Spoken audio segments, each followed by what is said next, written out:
Either you go to war, you will be killed.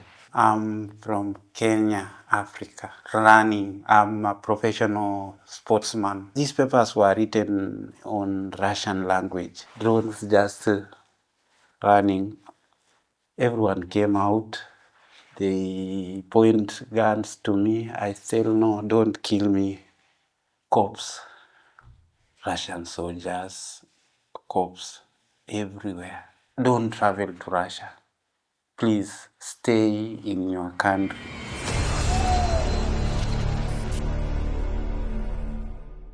Russia is actively recruiting foreign citizens through deception to fight against Ukraine. You had a similar experience. That's why we would like to ask you to share your story in an interview. Perhaps it could save someone's life. Please introduce yourself, state your name and your date of birth. Okay, my name's Evans Kibet. Date of birth 18 December 1990. Where are you from? I'm from Kenya, Africa. Can you describe what life is like in Kenya? A nice country. It is a peaceful country, no wars. Where did you study? I study in my village, which is in Mount Elgon in Kenya. My family, I don't want to say that they are rich. We are poor, but we get food from our farms. What were you doing before leaving Kenya? Okay, for me, I was running. I'm a professional sportsman. I run an athlete. My outside championship I participated in, it's in East African Championship in our neighboring country, which is Tanzania. I got so many invitations from Europe, from Canada, but the problem they didn't give me visa. Sometimes visa comes when the already event have. Yeah, that's the problem I had. So that's why I didn't go outside the East African countries. Did you have a future in sports? Yeah, What did you hope to achieve in your sports career? because I'm still active. If God gives me another chance to get out of this place, I will go and practice more so that I can achieve my dreams. My dream is running marathon, maybe world championship, maybe Olympic. That's my dream. It's on my blood. It's not that something I force. It's a natural talent I have. I ran since I was 15. I remember when going for East African, I was only 14 years. But when you see the timings that I put on the race, I've been running very fast. In running, it's your own discipline. Like Eliud Kipchoge. You know Eliud Kipchoge? The famous marathoner Eliud Kipchoge. We were at the same camp with him, but I was younger than him. But he's still running even right now. That makes me, I know I can still achieve it.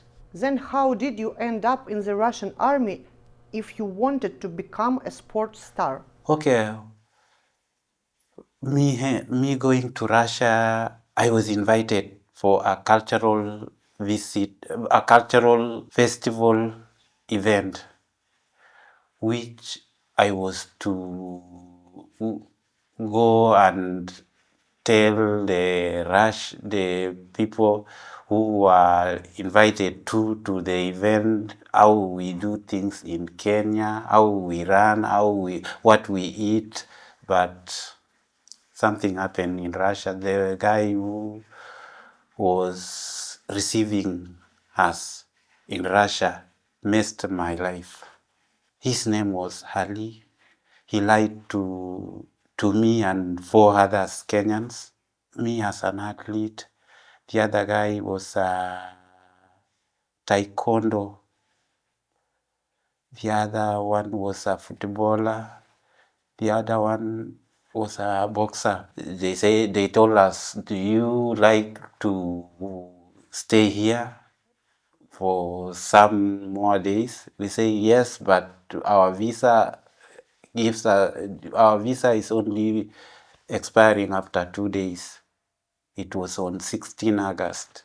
He told us, oh, I can make a deal and get you a working permit for 1 year. So we asked him, which kind of job? He said, there's some industries here you can work in or get a job. Jobs are many here. So we told him, okay, let us see. So this guy went and come back in the evening with the papers. In these papers were written on Russian language. So he came to my room. He told me, okay, I have a job for you. I told him, so what is required? He told me, give me your passport. You have to sign here. I sign. You have to sign here. I sign. The following day morning, on 15 morning, he told me, Evans, I'm taking you where you are going to work now. Just like that? Say yes. We travel like 2 hours and like 2 hours.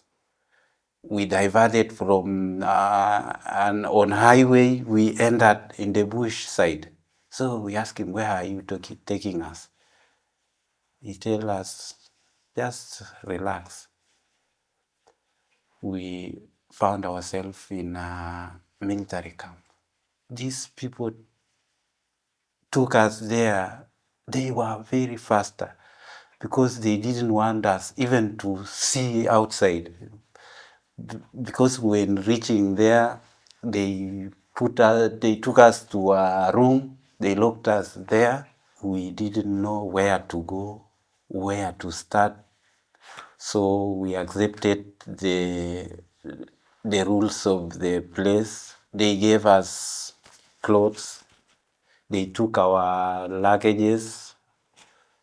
They say, no, this is now your official clothes. That one we throw away. Military uniform.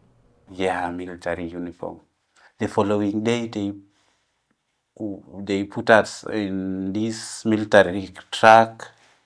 We traveled like 4 hours in an air.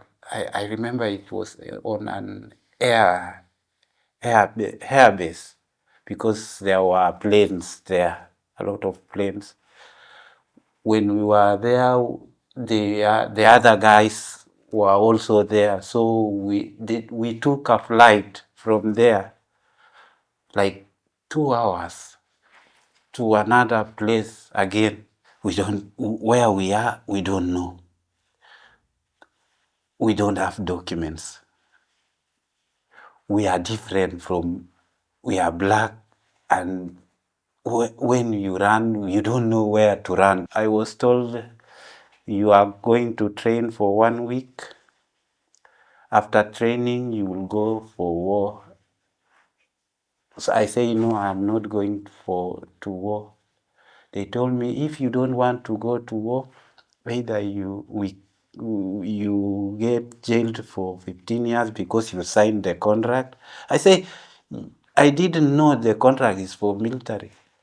So they told me, either you go to war, you you or you will be killed. So I stayed in threatening situation.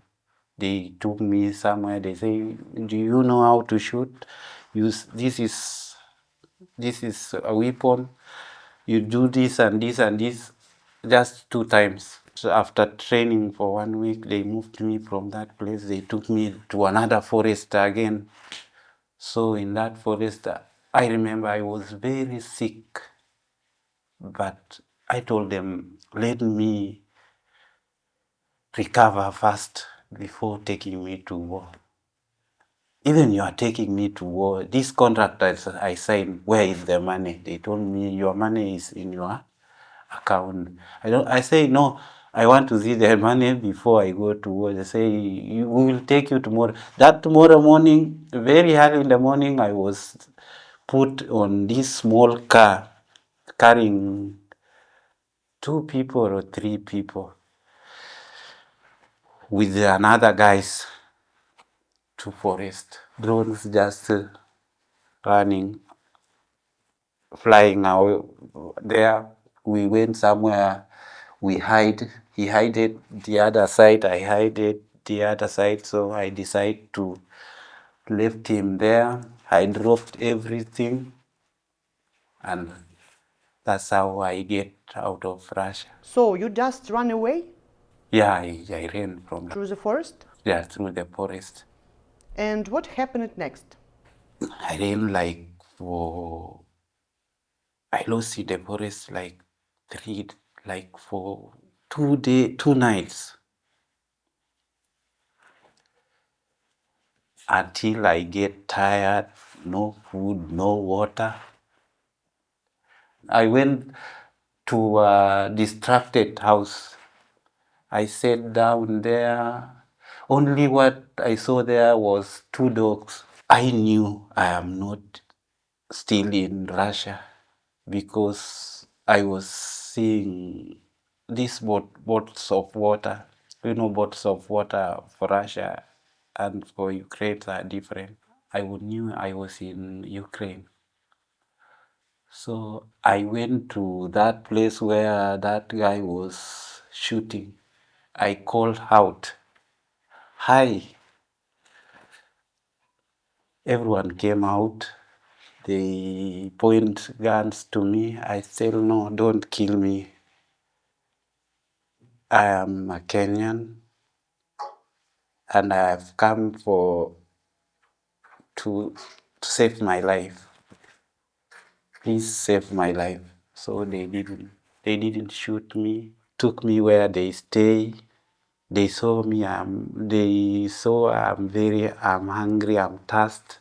They give me water. They give me food. They didn't hurt me. Does your family know where you are now? They don't know. Did they know you had signed a contract? They don't know. After signing the contract, they took my phones, my passport. How did Russian soldiers and commanders treat foreign recruits? How did they speak to you? They didn't. They were only, if they want something from me, they will. Because I don't hear Russian, they just, you have to go. They just pushing me, pulling me. That's how they communicated with me. Did they promise Russian citizenship? I stayed in military. I was there like 1.5 weeks before. 1 week, and the other week they took me to war. So I don't know anything about Russia. What is the scariest thing you saw while moving along the front line? Cops, Russian soldiers, cops everywhere. How do you feel here in the camp? Okay. Yeah, for me, I thank God because I'm alive. I'm safe here because no bombs, no threats. I want to go home. Medical assistance provided to you? Yeah. 3 meals a day? Yeah. I want to go home because I remember my daughter is waiting for me. She's only 16. And your wife? No, we separated with wife. I was staying with my daughter. What would you say to Africans who are going to Russia in search of work or money? Yes, I have a message to Africans or all the world. Don't travel to Russia. Yeah, don't travel to that place because you can be forced to do something you don't want to do.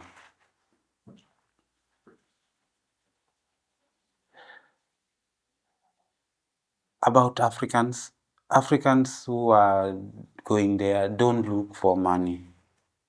Please stay in your country.